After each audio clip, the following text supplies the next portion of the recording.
ಸನಾತನ ಸಂಭ್ರಮಕ್ಕೆ ಸ್ವಾಗತ. ಕುಂಭರಾಶಿಯವರು ಬಹಳ ಮುಖ್ಯವಾಗಿ ತಿಳಿದುಕೊಳ್ಬೇಕಾಗಿರತಕ್ಕಂಥ ವಿಚಾರ ಏನಂತಂದ್ರೆ, ಕುಂಭರಾಶಿಯಲ್ಲಿ ಯಾವ ಯಾವ ನಕ್ಷತ್ರಗಳು ಬರುತ್ತೆ, ಎಷ್ಟು ಚರಣಗಳು ಬರುತ್ತೆ ನೋಡಿ. ಧನಿಷ್ಠ ನಕ್ಷತ್ರದ 3 ಮತ್ತು 4ನೇ ಚರಣ, ಶತಭಿಷ ನಕ್ಷತ್ರದ 4 ಚರಣಗಳು ಮತ್ತು ಪೂರ್ವ ಭಾದ್ರದ ಮೊದಲ 3 ಚರಣಗಳು ಸೇರಿ 9 ಚರಣಗಳು ಕುಂಭರಾಶಿಯಲ್ಲಿ ಬರ್ತಕ್ಕಂಥದ್ದು. ಇದನ್ನ ನೀವು ಗಮನದಲ್ಲಿ ಇಟ್ಕೋಬೇಕು, ನಿಮ್ಮ ನಕ್ಷತ್ರ ಯಾವುದು ಅಂತ. ಓಕೆನಾ? ಇನ್ನು ಈ ರಾಶಿಯ ಒಂದು ಲಾಂಛನ ಯಾವ ಪ್ರಕಾರದಲ್ಲಿದೆ ಅಂತಂದ್ರೆ, ಬಿಂದಿಗೆಯನ್ನ ಹೊತ್ತಿರುವಂತಹ ಮಹಿಳೆ, ಸ್ತ್ರೀ. ಯಾಕಂತಂದ್ರೆ ಒಂದು ಕೊಡ ಅಂತ ಹೇಳ್ತೀವಿ, ಬಿಂದಿಗೆ. ಆ ಬಿಂದಿಗೆಯನ್ನ ಹೊತ್ತಿರತಕ್ಕಂತ ಸ್ತ್ರೀಯ ಚಿತ್ರವನ್ನ ಆ ಒಂದು ಲಾಂಛನವಾಗಿ ನೋಡಬಹುದು. ಇನ್ನು ಈ ಒಂದು ಕುಂಭರಾಶಿಗೆ ರಾಷ್ಟ್ರಾಧಿಪತಿ ಯಾರು ಅಂತಂದ್ರೆ ಶನಿ ರಾಷ್ಟ್ರಾಧಿಪತಿ ಆಗಿರ್ತಕ್ಕಂಥದ್ದು ಕೂಡ ಗಮನಿಸಬಹುದು. ಅದರ ಫಲಗಳನ್ನ ಒಂದಿಷ್ಟು ತಿಳಿಸ್ಕೊಡುವಂತ ಪ್ರಯತ್ನ ಮಾಡ್ತೇನೆ.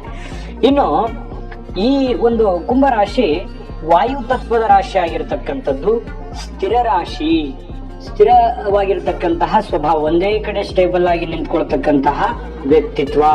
ಅಂದ್ರೆ ಅಲ್ಲೊಂದಿಷ್ಟು ಜನ ಇಲ್ಲೊಂದಿಷ್ಟು ಜನ ಈ ರೀತಿ ಇರಲ್ಲ. ಯಾಕಂತಂದ್ರೆ ಏನು ಒಂದು ತಾವು ನಿರ್ಧಾರ ತೆಗೆದುಕೊಂಡಾರೋ ಅಂತಂದ್ರೆ ಆ ನಿರ್ಧಾರಕ್ಕೆ ಕಟಿಬದ್ಧವಾಗಿ ನಿಲ್ಲುವಂತಹ ವ್ಯಕ್ತಿ ಸ್ಥಿರ ತತ್ವದ ರಾಶಿ ಆಗಿರ್ತಕ್ಕಂಥದ್ದು. ಇನ್ನು ಈ ಒಂದು ಕುಂಭರಾಶಿಗೆ ಅದೃಷ್ಟದ ದಿನಗಳು ಯಾವುವು ಅಂತ ನೋಡಿದ್ರೆ, ಇದು ಬಹಳ ಮುಖ್ಯವಾದ ವಿಚಾರಗಳು. ಶುಕ್ರವಾರ ಮತ್ತು ಶನಿವಾರ ನಿಮಗೆ ಅದೃಷ್ಟದ ಉಪಯುಕ್ತವಾದ ದಿನಗಳು. ನೀವೇನೇ ಒಂದು ಒಳ್ಳೆ ಕಾರ್ಯಕ್ರಮ, ಕೆಲಸ ಏನೇ ಮಾಡಿದ್ರು ಕೂಡ ಇದಕ್ಕೆ ಆದ್ಯತೆಯನ್ನ ಕೊಡಿ. ಈ ದಿನಗಳು ನಿಮಗೆ ತುಂಬಾ ಚೆನ್ನಾಗಿ ಸೂಟ್ ಆಗ್ತವೆ. ಇನ್ನು ನಿಮ್ಮ ಅದೃಷ್ಟ ದೇವತೆ ಯಾರು ಅಂತಂದ್ರೆ, ಮೂಲವಾಗಿ ನೀವು ಪೂಜಿಸಬೇಕಾಗಿರತಕ್ಕಂಥದ್ದು ಶನೇಶ್ವರ ಸ್ವಾಮಿ.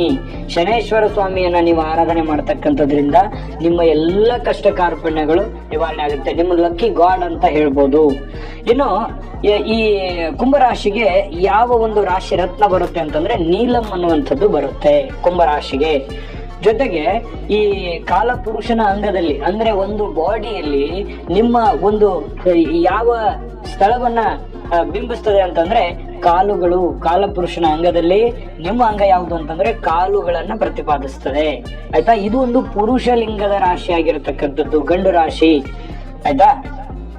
ಇನ್ನು ನಿಮಗೆ ಒಂದು ಮಿತ್ರ ರಾಶಿಗಳು ಯಾವುವು ಅಂತ ನೋಡಿದ್ರೆ, ವೃಷಭ ರಾಶಿ, ಮಕರ, ಮೀನ ರಾಶಿ ನಿಮಗೆ ಮಿತ್ರಗಳಾಗ್ತಕ್ಕಂಥದ್ದು. ಇನ್ನು ಶತ್ರು ರಾಶಿಗಳು ಯಾವುವು ಅಂತಂದ್ರೆ ಮೇಷ, ಕಟಕ, ಸಿಂಹ ರಾಶಿ ನಿಮಗೆ ಶತ್ರುಗಳಾಗ್ತಕ್ಕಂಥದ್ದು. ವೀಕ್ಷಕರೇ, ನಿಮ್ಮಲ್ಲಿರ್ತಕ್ಕಂಥ ವಿಶೇಷವಾಗಿರುವಂತ ಕ್ವಾಲಿಟಿ ಏನು ನಿಮ್ಮಲ್ಲಿರುವಂತ ವಿಶೇಷವಾದ ಗುಣ ಅಂತಂದ್ರೆ ಸತ್ಯಾನ್ವೇಷಕರಾಗಿರ್ತಕ್ಕಂಥದ್ದು, ನಂಬಿಕಸ್ಥರು. ನೀವು ಯಾರಿಗೂ ಮೋಸ ಮಾಡಕ್ ಇಷ್ಟಪಡಲ್ಲ, ನಿಮ್ಮನ್ನೇ ಮೋಸ ಮಾಡ್ತಾರೆ. ಯಾಕಂದ್ರೆ ನಂಬಿಕೆಗೆ ಯೋಗ್ಯವಾಗಿರತಕ್ಕಂತಹ ವ್ಯಕ್ತಿಗಳು ನೀವು. ಆಯ್ತಾ? ಯಾಕಂತಂದ್ರೆ ನಿಮ್ಮಲ್ಲಿ ಇರ್ತಕ್ಕಂಥ ಪ್ಲಸ್ ಪಾಯಿಂಟ್ ಏನು ಅಂತಂದ್ರೆ ಸೂಕ್ಷ್ಮವಾಗಿರತಕ್ಕಂತಹ ಗುಣ, ಸಮಯವನ್ನ ಅರ್ಥ ಮಾಡ್ಕೋತೀರಿ. ಆಯ್ತಾ? ಇನ್ನೊಂದು ವಿಚಾರ ಏನು ಅಂತಂದ್ರೆ, ನೀವು ಸಂಶೋಧಕರು, ಬಹಳಷ್ಟು ಕಂಡುಹಿಡಿತೀರಿ. ಕೆಲವೊಂದು ಹೊಸ ಹೊಸ ಆವಿಷ್ಕಾರಗಳನ್ನ, ಒಂದು ಯಾವುದೇ ಒಂದು ಕೆಲಸ ಕೊಡಿ ನೀವು ಅದನ್ನ ಬಹಳಷ್ಟು ಡೆವಲಪ್ ಮಾಡ್ತಕ್ಕಂಥದ್ದು, ಇಂಪ್ರೂವ್ಮೆಂಟ್ ಮಾಡ್ತಕ್ಕಂಥದ್ದು. ಯಾಕಂತಂದ್ರೆ ಇಲ್ಲಿ ನೋಡಿ, ಎಷ್ಟೋ ಒಂದು ಜನ ಈ ಕುಂಭರಾಶಿಯವರು ಈ ಎಕ್ಸ್ಪೆರಿಮೆಂಟ್ ಮಾಡೋದ್ರ ಜೊತೆಗೆ ದಾನಿಗಳಾಗಿರ್ತಕ್ಕಂಥದ್ದು, ಧಾರ್ಮಿಕ ಆಸಕ್ತರಾಗಿರ್ತಕ್ಕಂಥದ್ದು, ಕಷ್ಟ ಕಾಲದಲ್ಲಿ ಸಹಾಯ ಮಾಡುವಂತಹ ಗುಣ ಇವರಲ್ಲಿ ಬೆಳೆಸ್ಕೊಳ್ತಕ್ಕಂಥದ್ದು ನೋಡಿ. ಇನ್ನು ಬಹಳಷ್ಟು ಜನ ಈ ರಾಜಕಾರಣದಲ್ಲಿ ಅಥವಾ ಸಂಘ ಸಂಸ್ಥೆಗಳಲ್ಲಿ, ಕೆಲವೊಂದು ಶಿಕ್ಷಣ ಕ್ಷೇತ್ರಗಳಲ್ಲಿ, ಕೆಲವೊಂದು ಸಾರ್ವಜನಿಕರಿಗೆ ಸೇವೆ ಮಾಡುವಂತಹ ಕೆಲಸಗಳಲ್ಲಿ, ಎಲ್ಲಾ ರಂಗದಲ್ಲಿಯೂ ಕೆಲಸ ಮಾಡ್ತಕ್ಕಂಥದ್ದು. ಯಾಕಂತಂದ್ರೆ ಜ್ಞಾನ ಇದೆ, ವಿಚಾರ ಇದೆ ಮತ್ತು ಸಮಯವನ್ನ ಅರ್ಥ ಮಾಡ್ಕೊಳ್ತಕ್ಕಂಥದ್ದು, ಬುದ್ಧಿವಂತರು ಅಂತ ಹೇಳ್ಬೋದು. ಒಂದ್ ಸಣ್ಣ ಕೆಲಸ ಕೊಟ್ಟರು ಕೂಡ ಅದರಲ್ಲಿ ಕಸದಿಂದ ರಸ ಅಂತ ಹೇಳ್ತೀವಲ್ಲ, ಹಾಗೆ ಆ ಒಂದು ತುದಿಗೆ, ಯಶಸ್ಸಿನ ತುದಿಗೆ ಮುಟ್ಟುವಂತಹ ಶಕ್ತಿ, ಸಾಮರ್ಥ್ಯ, ಬುದ್ಧಿ ಇವರಲ್ಲಿರ್ತಕ್ಕಂಥದ್ದು ಬಹಳ ಸ್ಪಷ್ಟವಾಗಿ ಕಂಡು ಬರುತ್ತೆ. ಇವರು ಎಲ್ಲಾ ರಂಗದಲ್ಲಿ ಸಹಜವಾಗಿ ಗುರುತಿಸ್ಕೊಳ್ತಕ್ಕಂಥದ್ದು. ಆಯ್ತಾ? ಈಗ ನಾನು ನಿಮಗೆ ಇದುವರೆಗೂ ಕುಂಭರಾಶಿಯವರಿಗೆ ಪ್ಲಸ್ ಪಾಯಿಂಟ್ ಬಗ್ಗೆ ತಿಳಿಸ್ಕೊಟ್ಟಿದ್ದೀನಿ. ಇನ್ನು ಮೈನಸ್ ಇರ್ಲೇಬೇಕಲ್ವಾ?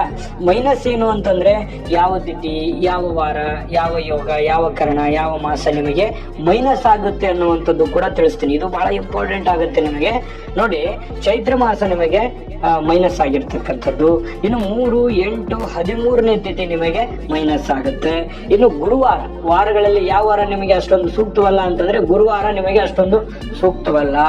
ಇನ್ನು ಆರಿದ್ರ ನಕ್ಷತ್ರ ಮತ್ತು ಗಂಡ ಯೋಗ ಕಿಂಸ್ತುಜ್ಞ ಕರ್ಣ ಇವು ನಿಮಗೆ ಒಂದಿಷ್ಟು ಮೈನಸ್ ಆಗಿ ಕನ್ವರ್ಟ್ ಆಗುತ್ತೆ. ಇವು ಯಾವ್ಯಾವುದಕ್ಕೆ ನೀವು ಸಾಧ್ಯವಾದ್ರೆ ಅಪ್ಲೈ ಮಾಡ್ಕೋಬೇಕು ಅಂತಂದ್ರೆ ನೋಡಿ, ನೀವು ಪ್ರಯಾಣ ಮಾಡೋದಕ್ಕಾಗ್ಲಿ, ಯಾತ್ರೆ ಮಾಡೋದಕ್ಕಾಗ್ಲಿ, ವ್ಯಾಪಾರ ಮಾಡೋದಕ್ಕಾಗ್ಲಿ, ಯಾವುದೋ ಒಂದು ಏನು ರಾಜಕಾರಣಿಗಳಿಗೋ ಅಥವಾ ಯಾವುದೋ ಒಂದು ಸರ್ಕಾರದ ಕೆಲಸ ಇತ್ತೋ ಅಥವಾ VVIP ಗಳಿಗೆ ಭೇಟಿ ಆಗೋದಕ್ಕಾಗ್ಲಿ, ಹೊಸ ಉದ್ಯಮ ಪ್ರಾರಂಭ ಮಾಡೋದಕ್ಕೆ ಒಂದಿಷ್ಟು ಇವನ್ನ ಯಾವುದೋ ಈ ತಿಥಿ ವಾರ ಯೋಗಕರಣ ಅಂತ ಹೇಳಿದ್ನಲ್ಲ ಅದನ್ನ ಒಂದಿಷ್ಟು ಅವಾಯ್ಡ್ ಮಾಡ್ತಕ್ಕಂಥದ್ದು ಒಳ್ಳೆಯದು. ಆಯ್ತಾ?